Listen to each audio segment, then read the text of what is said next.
Holiday Angkasa Wisata kembali melepas jemaah umroh di Bandara Internasional Sultan Mahmud Badarudin II Palembang sebanyak 36 jemaah, di mana para jemaah ini akan melaksanakan perjalanan umroh selama 16 hari by Saudi Airlines.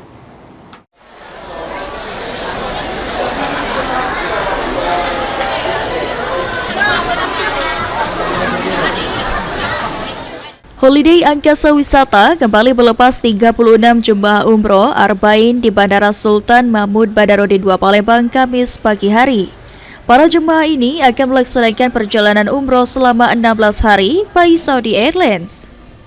Sebelum dilepas, para jemaah mendapatkan arahan langsung dari pihak Holiday Angkasa Wisata agar melaksanakan ibadah dengan tertib dan sesuai aturan yang sudah diberikan oleh Holiday Angkasa Wisata, baik selalu mengenakan tanda pengenal, atribut, syal, serta ID card hingga menjaga kesehatan dan nama baik daerah.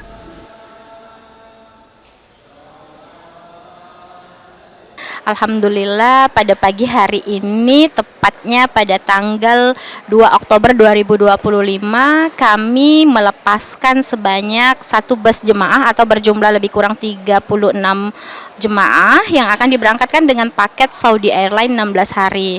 Ini merupakan paket Arba'in yang dimana semua jemaah ini nanti akan diinapkan di kota suci Mekah Al-Mukarramah selama 5 malam, di kota suci Madinah Al-Munawwarah selama 9 malam. Adapun di sebelah saya ini merupakan Ibu Andriani atau biasanya dipanggil Ibu Anin, merupakan tour leader dari grup keberangkatan Saudi Airlines Arba'in 16 hari ini. Dan insya Allah jemaah akan kembali dipulangkan ke tanah air tercinta pada tanggal 17 Oktober 2025 pada pukul 1 siang.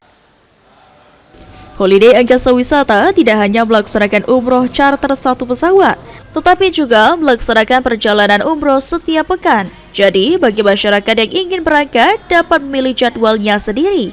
Bisa menghubungi perwakilan terdekat di kota Anda atau langsung ke kantor pusat Holiday Angkasa Wisata.